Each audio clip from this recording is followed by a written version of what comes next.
সুপ্রিয় শিক্ষার্থী, আজকে পদার্থবিজ্ঞান বিষয়ে আলোর প্রদর্শন অধ্যায়ের সম্পর্কে বিস্তারিত আলোচনা করছি। আশা করি তোমরা এই পুরোটা ভিডিও জুড়ে থাকবে। ভূমিকা আলোর পথ পরিবর্তনের বিজ্ঞান হচ্ছে আলোর প্রতিসরণ। প্রথমে দেখা যাক আলোর প্রতিসরণ কি। যখন আলোক রশ্মি এক স্বচ্ছ মাধ্যম থেকে অন্য স্বচ্ছ মাধ্যমে তির্যকভাবে প্রবেশ করে, তখন মাধ্যম দুটির বিভব তলে এর দিক পরিবর্তিত হয়। এই দিক পরিবর্তনের ঘটনাকেই আলোর প্রতিসরণ বা রিফ্লেকশন বলে। প্রথমে আমরা একটি বিভবতল আঁকি। বিভবতল বুঝে দেওয়ার প্রয়োজন আছে। তোমরা একটি ছবি দেখতে পাচ্ছ, একটি গ্লাসে অর্ধেক জল আছে, উপরে হালকা বা বায়ু মাধ্যম আর নিচে পানি মাধ্যম। হালকা মাধ্যম এবং পানির মাধ্যমের মাঝখানে একটি তল কল্পনা করা হয়, যার নাম বিভব তল বলা হচ্ছে। তাহলে এই বিভব তলে উপরে আমরা ধরব হালকা মাধ্যম আর নিচে ঘন মাধ্যম। দুই মাধ্যমের বিভব তলে কোনো বিন্দুতে একটি রশ্মি আপতিত হয়েছে, যার নাম এও রশ্মি। এখানে ও হচ্ছে আপতন বিন্দু। ওহতে অপর একটি রশ্মি ওবি প্রতিসারিত রশ্মি। ও বিন্দুতে এন দেশে একটি অবিলম্ব আঁকি। তাহলে এ ও এন হচ্ছে আপতন কোণ, বি ও এন হচ্ছে প্রতিসরণ কোণ। আপতন কোণকে আই দিয়ে প্রকাশ করা হয় এবং প্রতিসরণ কোণকে আর দ্বারা প্রকাশ করা হয়।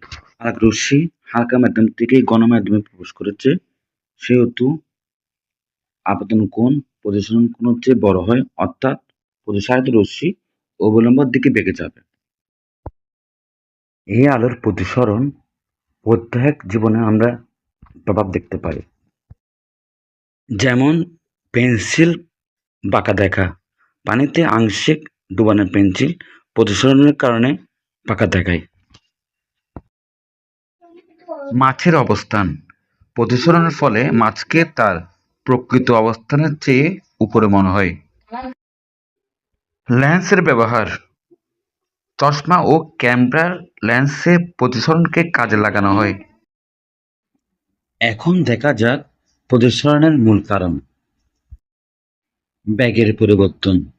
বিভিন্ন মাধ্যমে আলোর বেগ বিভিন্ন হয়, শূন্যস্থানে এর বেগ সবচেয়ে বেশি। দিক পরিবর্তন, অন্য মাধ্যমে প্রবেশের সময় বেগ কমে বা বেড়ে যাওয়ার কারণে আলোর গতিপথ বেঁকে যায়। আলো কিভাবে এবং কতটা বাঁকবে এটা প্রতিসরণের সূত্রের উপর নির্ভর করে। সূত্রসমূহ: প্রথম সূত্র, আপতিত রশ্মি, প্রতিসৃত রশ্মি এবং আপতন বিন্দুতে বিভব তলের উপর অঙ্কিত অবিলম্ব একই সমতলে থাকে। প্রতিসরণের দ্বিতীয় সূত্র, যেটা স্যানের সূত্র নামে পরিচিত, এক জোড়া নির্দিষ্ট মাধ্যম ও নির্দিষ্ট বর্ণের আলোর জন্য আপতন কোণের সাইন ও প্রতিসরণ কোণের সাইনের অনুপাত সর্বদা ধ্রুব থাকে। এখন দেখব আমরা স্নেলের সূত্র। সূত্রটি হলো n1 sin i সমান n2 sin r। এখানে i হলো আপতন কোণ এবং r হলো প্রতিসরণ কোণ। এখন দেখা যাক n1 এবং n2 কি।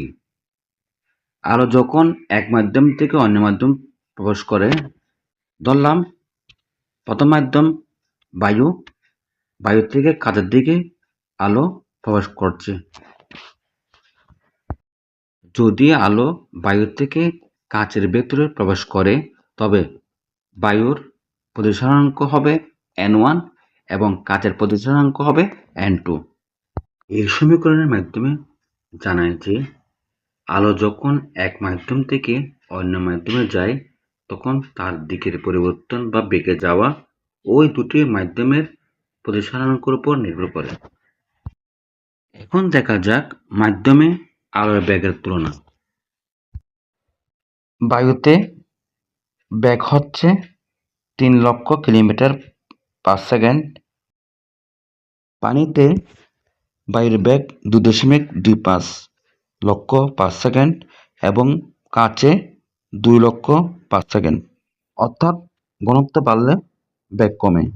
বায়ু, পানি এবং কাচ এর মধ্যে ঘনত্ব সবচেয়ে কম হচ্ছে বায়ু এবং সবচেয়ে বেশি হচ্ছে কাচের।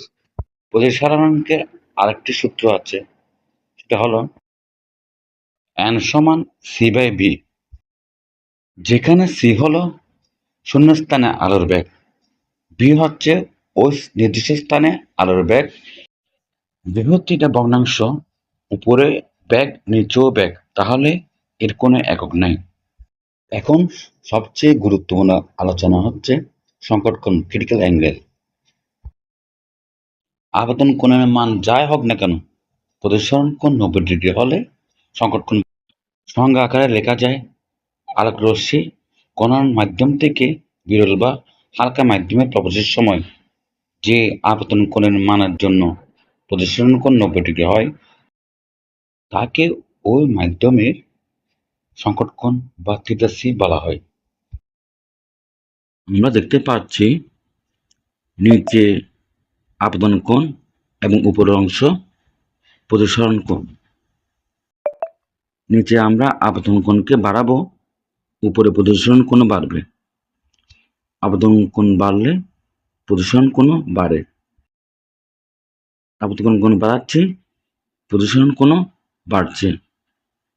আপতন কোণ আরো বাড়াইছি, প্রতিসরণ কোণও। আপতন কোণকে এমনভাবে বাড়ানো হয়েছে যে প্রতিসরণ কোণ 90 ডিগ্রি হয়ে গেল। আপতন কোণের মানকে বলা হবে ক্রান্তি কোণ। এখন আপতন কোণকে যদি আরো বাড়ানো হয়, এক্ষেত্রে প্রতিসরণ না হয়ে প্রতিফলন হবে। একে বলা হয় পূর্ণ অভ্যন্তরীণ প্রতিফলন। এক্ষেত্রে প্রতিফলনের নিয়ম অনুযায়ী আপতন কোণ প্রতিফলন কোণের সমান হবে। তাহলে পূর্ণ অভ্যন্তরীণ প্রতিফলনের শর্ত হলো আলোক রশ্মি গহন থেকে হালকা মাধ্যমে প্রবেশ করতে হবে এবং আপতন কোণ ক্রান্তি কোণের চেয়ে বড় হতে হবে। এখন দেখা যাক পূর্ণ অভ্যন্তরীণ প্রতিফলন কোথায় ব্যবহার করতে পারি আমরা। অপটিক্যাল ফাইবারের মাধ্যমে দ্রুতগতির ইন্টারনেট ডাটা স্থানান্তর করা যায়। হীরা বিশেষভাবে কাটার ফলে হীরার মধ্যে পূর্ণ অভ্যন্তরীণ প্রতিফলন ঘটে, এজন্য হীরা উজ্জ্বল দেখায়। এছাড়া মরুভূমিতে বা তপ্ত পিচ রাস্তায় বায়ুর ঘনত্বের পার্থক্যের কারণে প্রতিসরণ ঘটে, মরীচিকা তৈরি হয়। মরুভূমিতে মরীচিকা সৃষ্টি হয় আলোর পূর্ণ অভ্যন্তরীণ প্রতিফলন ঘটানোর ফলে। এখন আমরা জানবো লেন্স। লেন্স কি? লেন্স হলো দুটি গোলীয় পৃষ্ঠ দ্বারা সীমাবদ্ধ কোনো স্বচ্ছ প্রতিসারক মাধ্যমকে লেন্স বলে। এটি আলোর প্রতিসরণ ঘটিয়ে বিম্ব বা প্রতিচ্ছবি তৈরি করে। এখন জানবো লেন্স কত প্রকার হয়ে থাকে। উত্তল লেন্স মাঝখানে মোটা এবং প্রান্ত সরু, এক্ষেত্রে অভিসারী লেন্সও বলা হয়। অবতল লেন্স মাঝখানে সরু এবং প্রান্তে মোটা, একে অপসারী লেন্সও বলা হয়। এখন দেখা যাক উত্তল লেন্সের ব্যবহার চোখের ত্রুটি দূরীকরণে। মানুষের চোখের দূরদৃষ্টি বা হাইপারমেট্রোপিয়া ত্রুটি সংশোধনের জন্য চশমায় উত্তল লেন্স ব্যবহার করা হয়।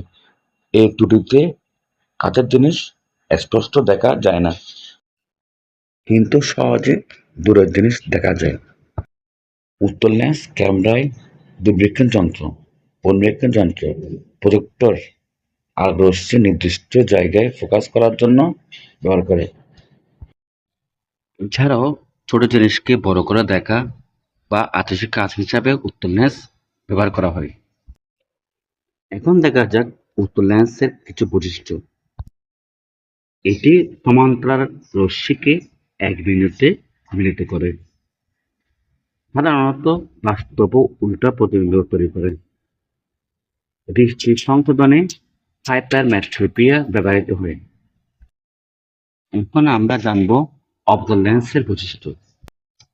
এটি সমান্তরাল রশ্মিকে চারিদিকে ছড়িয়ে দেয়, সবসময় সোজা ও অবাস্তব প্রতিচ্ছবি তৈরি করে। ক্ষীণ দৃষ্টি বা মায়োপিয়া সংশোধনে ব্যবহৃত হয়। এখন আমরা জানব লেন্সের গাণিতিক সূত্র।